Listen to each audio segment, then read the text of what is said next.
Mesdames, Messieurs, bonjour et merci une fois encore d'être avec nous pour ce 13 heures au Bénin dans le sommaire, atelier d'appropriation du programme d'action du gouvernement 2021-2026, conviés à ces échanges les maires des 117 communes du Bénin, les honorables députés et les présidents des institutions de la République.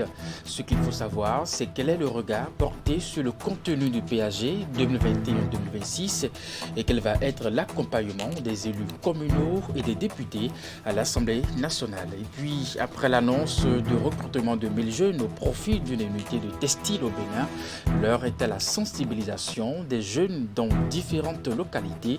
Les différents acteurs impliqués dans ce processus se sont allés à la rencontre des jeunes de la commune de Zé. Et puis en fin d'édition, nous allons partager avec vous les instruments utilisés pour consulter l'avenir, regarder dans le futur à travers des signes géomantiques.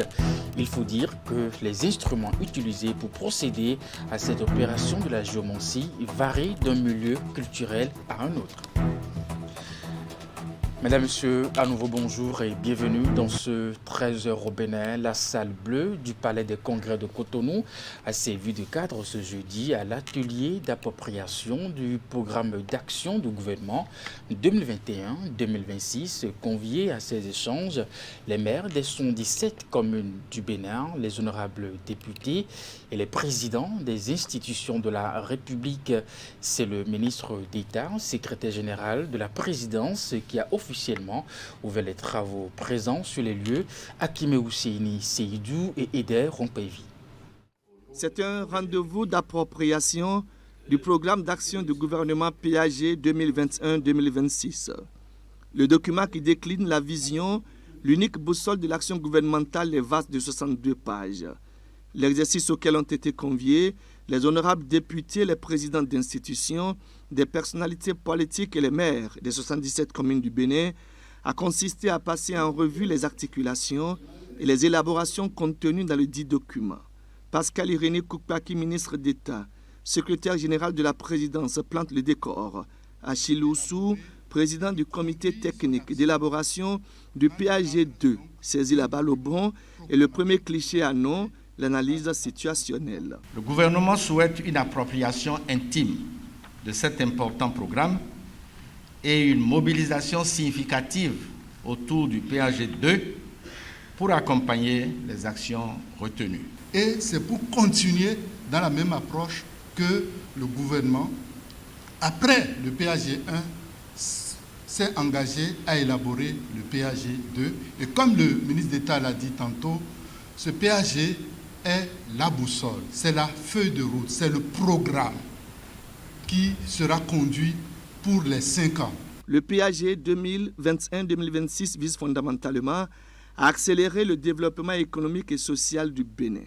Cet objectif, dans sa déclinaison, repose sur 3 piliers et 7 axes stratégiques parmi lesquels l'accélération de la croissance économique, la promotion d'une éducation de qualité, et où le renforcement de la démocratie et de l'état de droit. Pour accélérer ce développement, 3 piliers d'intervention, le renforcement de la démocratie, l'état de droit et la bonne gouvernance, c'est un choix. Les acquis du Bénin doivent être conservés et améliorés. Nous sommes définitivement et nous nous inscrivons pour renforcer notre démocratie et notre état de droit. Estimé à 12 011 milliards de nos francs, le portefeuille des projets du PAG 2021-2026 est riche de 342 projets, dont 189 en cours et 153 nouveaux. Les sources de financement apparaissent ici comme une curiosité à aplanir et dans cet exercice, un coin de voile a été levé sur le regard plus ou moins juste relatif à ce que le Bénin détiendrait un taux d'endettement élevé. Quand on combine ces différents facteurs qui entrent dans la soutenabilité de la dette, on est à un poids moindre et cela nous permet de définir encore une marge substantielle pour notre endettement. Mais le choix, ce n'est pas d'aller s'endetter, mais c'est de disposer des ressources intérieures propres. Les points d'ombre des participants ont été exprimés et les voix les plus averties ont clarifié. Pascal Irénée Koukpaki gravit les dernières marches de l'atelier d'appropriation du PAG 2021-2026. Cet atelier aussi nous a donné l'occasion de savoir,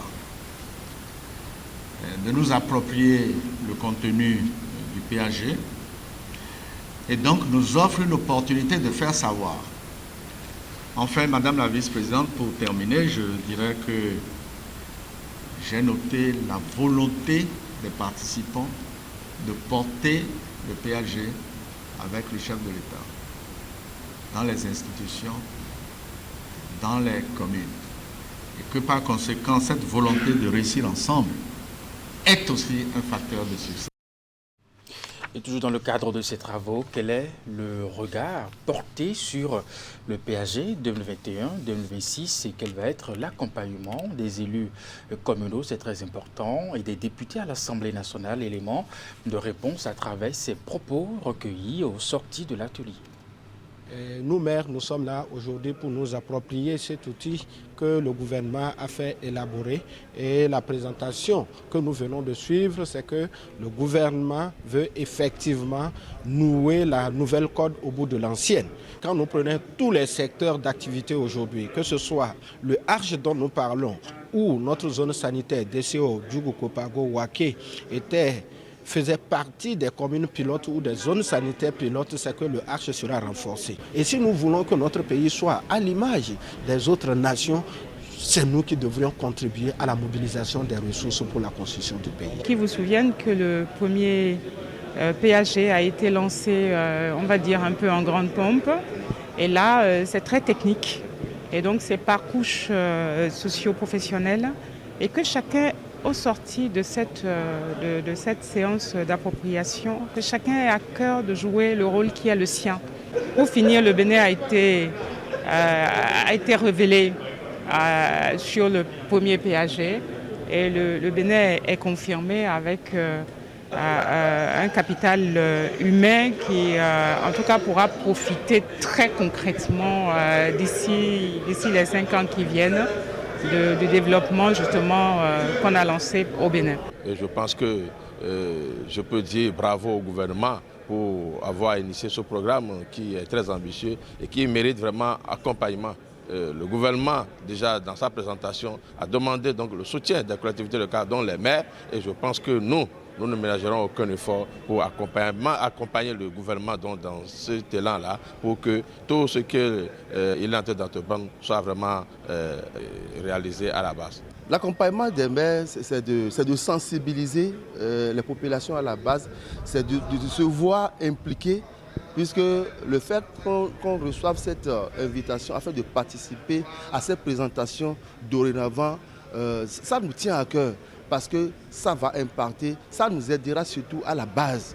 Parce qu'il y a de ces secteurs qu'un simple maire ne peut jamais se lever et réaliser. Mais aujourd'hui, c'est devenu une chose effective, puisque ça pourra nous aider vraiment pour qu'on puisse accompagner la population là où on était arrêté dans le parcours.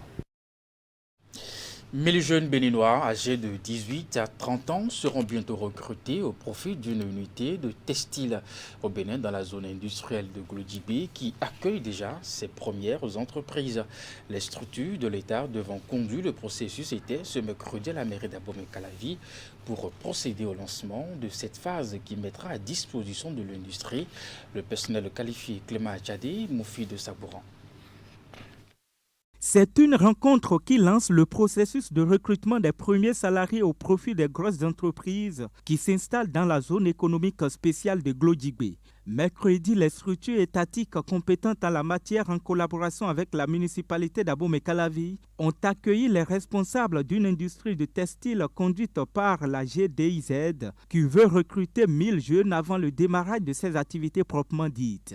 Une bonne nouvelle qui intervient quelques semaines après le lancement du programme d'action du gouvernement 2. Ce qui nous réjouit et ce pourquoi nous sommes contents et nous remercions le gouvernement est que le chef de l'État a voulu que la main-d'œuvre soit locale. Les entreprises viennent s'installer, mais ce sont les Béninois qui vont travailler dans ces différentes structures. En août, on enchaînera par la deuxième tranche de 1000 personnes, et puis en décembre, 000 personnes pour avoir 3 000 en 2022. 3 000 jeunes concernent l'année 2022.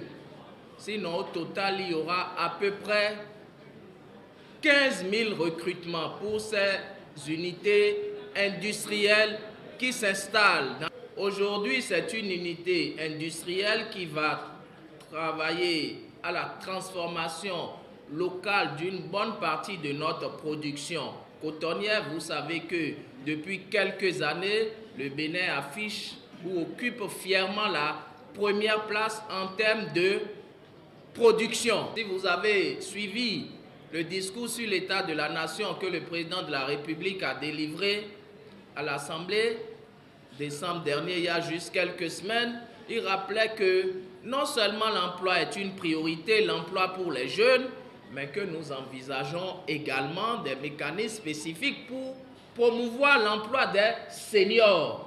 Le processus de recrutement est conduit par la Société d'investissement et de promotion de l'industrie et l'Agence de promotion des investissements et des exportations en collaboration avec l'ANPE. Selon les responsables de ces structures, le recrutement de cette première vague est une stratégie du gouvernement qui vise à mettre à la disposition des investisseurs une main-d'œuvre de qualité. Le processus de recrutement de ces jeunes est l'un des processus de recrutement les plus transparents de l'histoire de notre pays, dont l'objectif principal est de transformer localement nos produits agricoles, notamment le coton, les noix de cajou, le karité, le soja, l'ananas, le sésame, etc. C'est un processus qui a démarré depuis l'élection du président Talon, qui a consisté dans un premier temps à mettre en place tout le dispositif législatif et réglementaire pour rendre notre pays attractif pour les investisseurs. Et ça a été fait. Après, deuxième étape, il a fallu contracter avec des gens qui savent aménager et exploiter une zone économique spéciale. Cette étape-là a été faite, nous avons signé avec ces experts, ces spécialistes d'aménagement, de développement de zones économiques spéciales. Troisième étape, il a fallu travailler avec le gouvernement et les différents départements ministériels pour mettre en place les infrastructures majeures qui doivent permettre de pouvoir alimenter la zone économique spéciale. Quatrième étape maintenant, les investisseurs sont en train de s'installer et donc maintenant il nous faut pouvoir mettre à leur disposition les ressources humaines capables de leur permettre de développer leur activité. Avant de prendre fonction, les jeunes recrutés auront à suivre une formation au métier de textile pendant 8 mois. Et pour s'inscrire, les candidats doivent se rendre sur la plateforme www.azoli.bg à partir de leur téléphone mobile ou d'un ordinateur. Ils peuvent également se rapprocher des antennes de l'ANPE de leur département d'origine. Et après le lancement de cette phase qui consiste à recruter 1000 jeunes au profit des unités textiles en cours d'installation dans la zone industrielle de Glodjibé, la société industrielle et de promotion d'industrie CIPI BNSA, l'agence de promotion des investissements et des exportations APIES et l'agence nationale pour l'emploi ANPE organisent depuis le 12 janvier 2022 une série de sensibilisation des populations des localités environnantes. Faisons donc un tour à Zé avec Ali Moumouni Rachidi Soubirou où s'est déroulée l'une de ces rencontres avec les populations. Deuxième réunion foraine d'information sur le recrutement de 1000 jeunes au profit des unités textiles de la GDIZ Glodjibé Industrial Zone. Les organisateurs, la Société d'investissement et de promotion d'industrie CIPI Bénin SA, l'Agence de promotion des investissements et des exportations APIES et l'Agence nationale pour l'emploi ANPE sont aujourd'hui dans la commune de Zé. C'est l'une des localités environnantes de la zone industrielle et les populations ne se sont pas fait prier pour répondre à l'appel. Cette mobilisation massive témoigne combien la jeunesse a compris l'enjeu de l'emploi dans notre pays.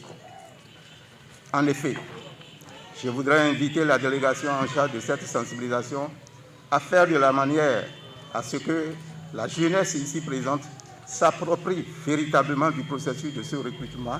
Au cours de la rencontre, le processus de recrutement est expliqué de long en large aux participants. Il permettra de recruter 1000 jeunes qui seront formés pour répondre à la demande. Actuellement, Ce sont 3 unités textiles qui sont en construction et pour laquelle une main-d'œuvre qualifiée est nécessaire pour le lancement de leurs activités. Le processus d'enregistrement se fera selon 3 méthodes. La première méthode, c'est l'enregistrement en ligne. Pour pouvoir faire l'enregistrement en ligne, ceux qui ont de portables et qui ont l'habilité nécessaire pour pouvoir s'enregistrer peuvent le faire simplement en tapant sur Google www.azoli.bj. Après l'enregistrement, il est prévu, comme l'a dit madame, la présélection. Pour faire la présélection, par rapport aux critères édités par le projet, on fait la présélection, l'appurement des listes. Ceux qui ne répondent pas aux critères, qui dépassent l'âge ou bien qui n'ont pas le niveau requis, on fait l'appurement pour pouvoir extraire la liste des éligibles. Quand ils vont passer cette étape, il faut qu'ils aillent au niveau de la CIPI pour pouvoir faire l'entretien. Et donc, je disais, c'est un programme de formation. Donc, c'est un programme qui démarrera en avril et qui va s'étaler sur 8 mois. Donc, il y aura une partie théorique, une partie qu'on appelle, nous, les professionnels d'incubation, c'est-à-dire que vous allez commencer à manier les machines et les outils, et puis une partie de formation sur le tas, c'est-à-dire dans un environnement de production. Et donc, au bout de cette formation, les personnes qui seront certifiées, et on fera tout pour que les personnes qui intègrent ce programme, parce que c'est aussi notre objectif, le soir, vers la fin, vont commencer à travailler dans nos unités de textile. Pour 2022, c'est 3000 jeunes qui seront recrutés et formés pour satisfaire la demande des unités textiles. L'objectif de la CIPI Bénin SA, de l'APIES et de la NPE est d'offrir aux investisseurs une main-d'œuvre qualifiée, ce qui s'inscrit dans la vision du gouvernement de créer suffisamment d'emplois pour la jeunesse béninoise en s'appuyant sur le secteur de l'agro-industrie. C'est un marché bien construit, en tout cas de par ses hangars, sa clôture et même ses toilettes, mais qui n'est pas utilisé depuis fort longtemps sur les lieux. Aucune activité commerciale. Or, les résidents, les habitants de la Zoka en ont grand besoin. Voici le constat d'un marché construit mais abandonné. Les raisons, mais surtout la désolation des habitants du quartier Zoka dans la commune d'Abomey-Calavi. Nous sommes dans la Zoka, à Abomey-Calavi, ce quartier résidentiel célèbre pour avoir été au centre d'une rocambolesque affaire domaniale et ce marché d'infortune érigé pour desservir les riverains et combler un vide. Il restera à ce jour fermé, en dépit de ses hangars pratiquement achevés, sa clôture et même ses toilettes. Et pendant ce temps, les riverains sont impatients. Vous savez, c'est un quartier résidentiel, huppé de toute la commune de Calavi. Je le dis, j'affirme. Voilà, vous voyez comment c'est tracé. Et si vous avez envie de manger là, il vous faut de la tomate, du piment, du sel, de l'oignon, autres, les ingrédients. Il faut se déplacer jusqu'à Kota pour aller à Topa, notre Topa de Calavi là d'abord. Et déjà l'espace est là. Les gens se plaignent. Mais je ne peux pas dire les raisons profondes qui ont fait que ce marché est là encore, comme ça, végète.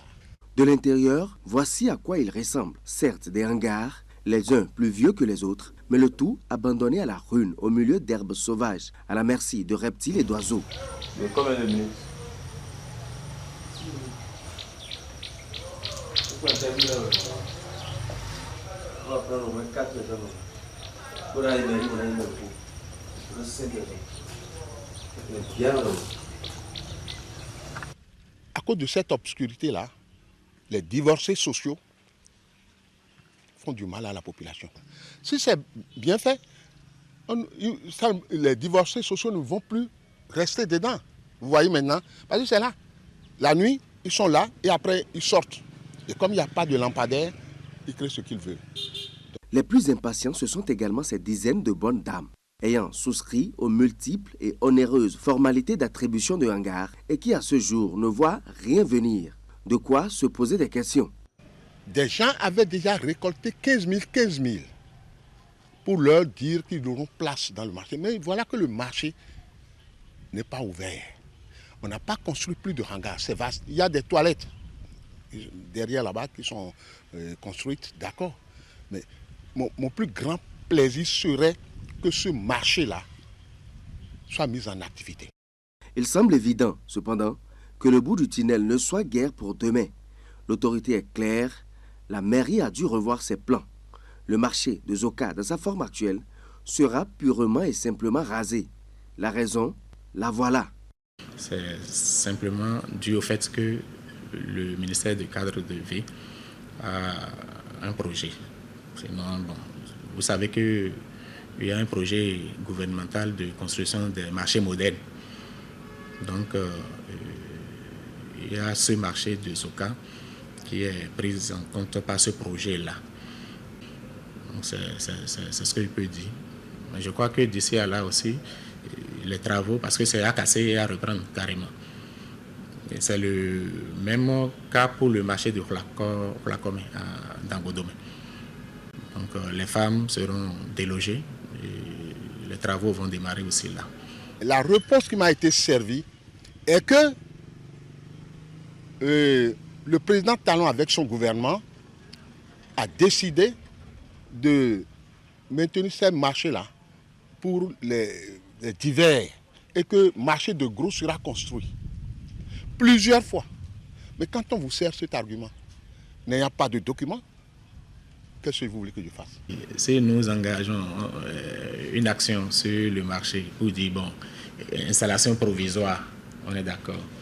Et si on le fait et que d'un jour à l'autre, le ministère en tout cas lance les travaux, vous voyez les peines que nous allons faire subir à ces usagers-là. Donc autant patienter, surtout que nous sommes avec un gouvernement qui agit bien et vite. Donc aucun projet ne dort. Voilà donc qui donne une idée assez claire de la situation. Bientôt, tout cet investissement serait amené à disparaître pour qu'en lieu et place pousse un joyau. L'attente se prolonge dès lors et pendant qu'on y est, ce champ de maïs improvisé sur une bonne partie du domaine devant abriter le marché a bien de chances de prospérer. Les fêtes sont terminées, mais les promoteurs et tenanciers de bars, restaurants à Djougou font déjà le bilan des recettes réalisées en période de fête. Ils nourrissaient l'ambition de voir le chiffre d'affaires augmenter, mais après les points, ils ont réalisé que les ventes du 25 au 31 décembre 2021 ne sont pas satisfaisantes. Un tour dans quelques bars, buvettes et restaurants de la ville Carrefour Djougou permet de se rendre à l'évidence. La mévente a été au rendez-vous et les gérants de bar ont passé le temps à tourner les pouces. Constat avec Alassane Arounan et Abdou Sabi Dressou. 2 semaines après les fêtes du Nouvel An, c'est l'heure du bilan des recettes réalisées dans les bars, restaurants et buvettes à Djougou. Pour les tenanciers et promoteurs des débits de boissons, les fruits n'ont pas tenu la promesse de fleurs. Les clients se sont fait donc désirer, ce qui a du coup entraîné une chute drastique de ventes. Nous n'avons pas fait de beau chiffre d'affaires. Quand nous comparons 2020 à 2021, il y a une chute du point de vue recettes pendant les fêtes du 25 décembre et le réveillon du 31. Également le 1er janvier, jour de fête. On va dire que c'est relativement baissé à propos de l'année 2021, puisque l'année 2020, on avait trop de clients ici. Même il y avait le soleil, les clients étaient sous le soleil. Les fêtes de fin d'année, qui riment généralement avec une forte consommation et l'achat des boissons et autres produits, ont été paradoxalement une période de mévente. L'année passée, là, je peux dire que ça s'est bien passé, quoi. Donc l'année passée, on a bien vendu. Mais pour cette année-là, ça a chuté un peu, quoi. Bon, par rapport à l'année passée, 2021, on a eu assez de clients. Mais pour cette année 2022, mais les clients étaient venus, mais ça n'a pas donné comme l'année passée. Les chiffres d'affaires se sont écroulés et les recettes journalières pendant ces fêtes n'ont pas été à la hauteur des espérances. L'année passée, de 2020 à 2021, on a eu la somme de 400 000 et quelques. Mais 2021 à 2022, pour cette année-là, ça a chuté un peu. Au moins, on a vendu 250 000 quelques. L'année passée, il y avait des mouvements, ambiance, tout. Mais cette année, ça a un peu chuté. Les tenanciers et promoteurs de bars, restaurants ne sont pas les seuls touchés par cette crise de mévente. Ceux des stands érigés aux abords des voies sont aussi frappés par la mévente. Pour les ventes de cette année 2021, vraiment, les ventes ne sont pas du tout bonnes par rapport à l'année 2020. L'année 2020, nous disons qu'on n'a pas vendu, mais on a vu que par rapport à cette année-là, vraiment, on n'a rien vendu pratiquement. Plusieurs facteurs justifient cet état de choses. Bon, les gens disent que l'argent ne circule pas, il n'y a pas l'argent dans le pays, tout est moche, les activités ne tournent pas. On se demande ce qui se passe. C'est pour vous dire qu'en réalité, il y a une morosité économique qui, à mon avis, s'accroît au jour le jour. Nous nous sommes dit, bon, avec les efforts des uns et des autres, surtout les efforts de ceux-là qui nous dirigent, que ça allait agir un peu sur nos recettes, nous surtout qui sommes dans le privé. Les fêtes de fin d'année sont des occasions privilégiées pour les promoteurs des bars-restaurants de faire de bons chiffres d'affaires. Mais cette année, en raison de la crise sanitaire liée au coronavirus et la morosité économique, c'est la mévente totale dans la plupart de ces lieux de distraction.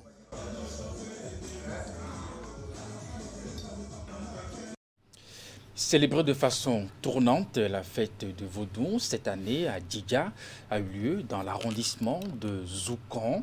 Les manifestations ont réuni dignitaires, adeptes, autorités politico-administratives et autres curieux.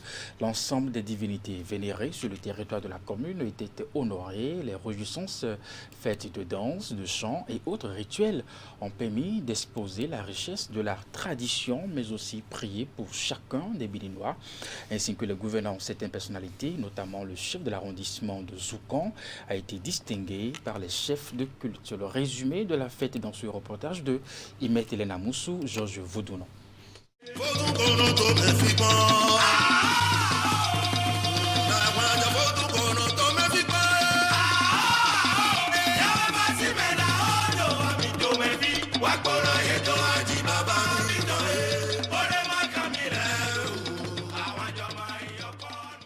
Dans certaines contrées du pays, la consultation des esprits se fait à l'aide du sable et même avec le miroir. D'autres le font à travers le jeu des colas et d'autres encore à l'aide de l'eau. Mais dans cet univers partagé entre mythe et réalité, intervient Azé Vodou Adogbalebo Agbanunkon, un outil plutôt singulier dans la lecture du passé, du présent et du futur. Je consulte avec Agbanunkon. Et c'est cette divinité-là qui m'aide à consulter. Et c'est avec ça que j'ai guéri, même à l'extérieur, comme à l'intérieur. C'est-à-dire, vous pouvez faire des guérisons à distance. À distance. Mais des gens sont restés en Europe, en Amérique. Je suis resté ici, j'ai fait les cérémonies, ils sont guéris de l'autre côté. Et à partir de 2014-2015, j'ai commencé à guérir miraculeusement avec portable même.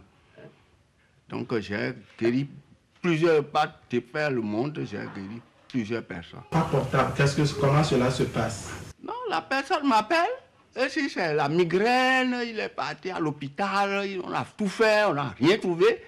Je lui dis de mettre ça sur la tête.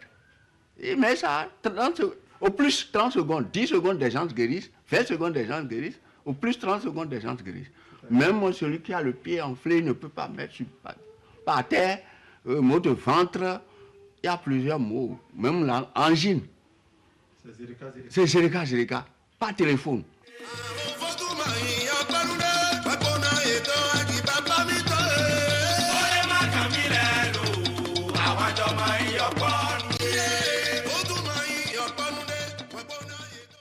Tomiton de Sounafa, les de moi.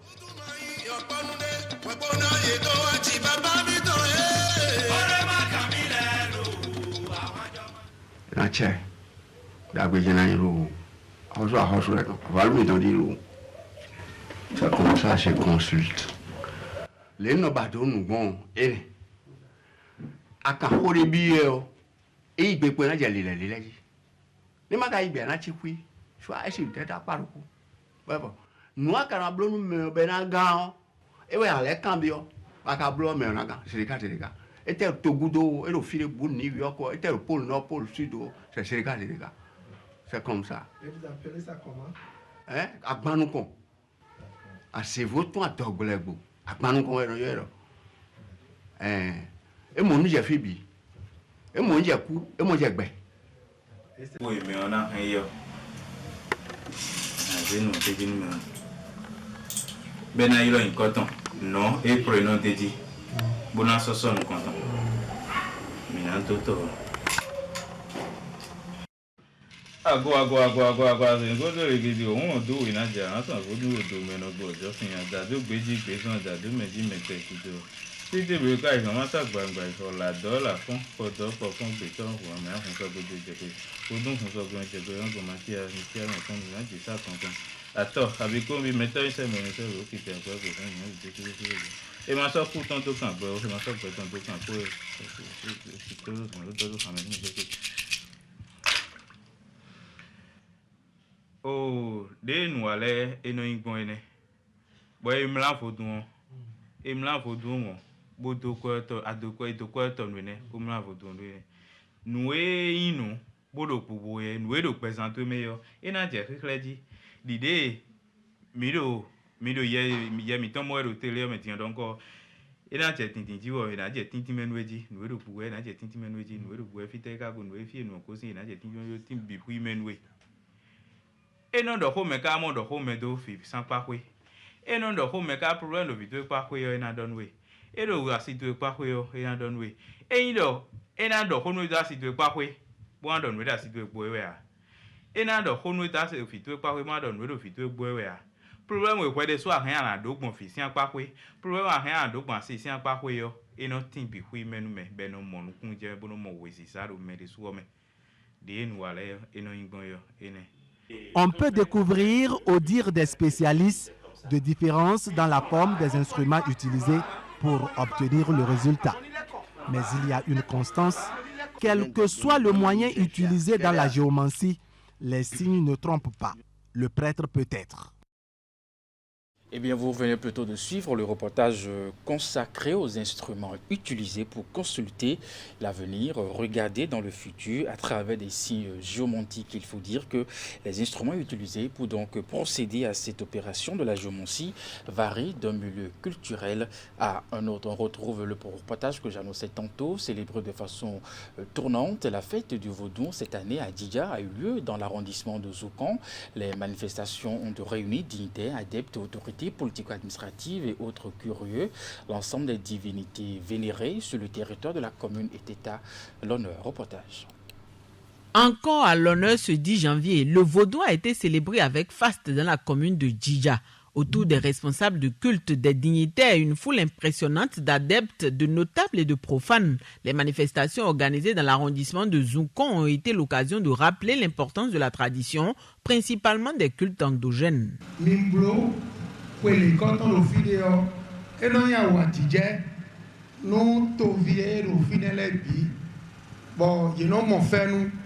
Nous avons compris qu'il y a encore des gens qui croient en nos cultures, qui savent qu'on ne peut que se baser sur nos richesses. Car la divinité vaudou, ce n'est pas une mauvaise chose. C'est ce que nos arrière-grands-parents, nos ancêtres nous ont légué. Et puis je crois quand même que tout le monde l'a compris. Pour ce rassemblement, toutes les divinités vénérées sur le territoire de la commune étaient concernées. Chants, danses, animations diverses et libations ont meublé les festivités. Contents d'avoir pu honorer les ancêtres et les divinités, les organisateurs n'ont pas caché leur satisfaction. Ils ont aussi imploré les dieux afin qu'ils protègent le chef de l'arrondissement de Zoukan, lieu de convergence pour cette édition 2022 de la fête du Vaudou. Pour son implication personnelle dans la réussite de ces manifestations, Chefi Seko a été décoré. En reconnaissance, divers attributs symboliques ont été remis par les chefs religieux à l'élu local. Cette année, ça a été un cachet spécial, puisque le CA ne nous a pas du tout lâchés. Il a resté en communion avec nous jusqu'à la fin. C'est pour cela que nous autres, présidents des associations, Kodat et Casse Vaudon, on s'est réunis ensemble pour le décorer, pour le distinguer de ce qu'il a fait, parce qu'il a œuvré pour la culture. Ça m'a fait plaisir et je crois quand même qu'ils sont en train de lancer un signal fort. Je serai tout le temps derrière eux, chaque fois qu'il s'agira de la culture béninoise. C'est tout le conseil communal qui prendra à bras le corps tout ce qui concerne nos vaudons. Des prochaines éditions, je crois que le conseil communal s'y mettra davantage. C'est un défi qui nous est lancé. Là, j'ai vu la beauté du vaudou tout à l'heure, que le Bénin est riche. Je salue cette initiative du maire de Tidja, plus précisément et le chef d'arrondissement de Zoukon, qui n'a aménagé aucun effort pour que cette fête soit une réussite. En marge des réjouissances, les organisateurs ont mis l'accent sur l'importance de servir le vaudou avec équité et éthique. Ils ont surtout souhaité l'assainissement du milieu en vue de mieux valoriser les cultes endogènes. Une fois le pari de l'organisation de cette fête de vaudou 2021 gagné, les initiateurs promettent les éditions à venir plus édifiantes et plus structurées. Mesdames et messieurs, c'est la fin de ce 13 Bénin. Merci de l'avoir suivi et bonne suite de programme sur Canal 3 Bénin. À très bientôt.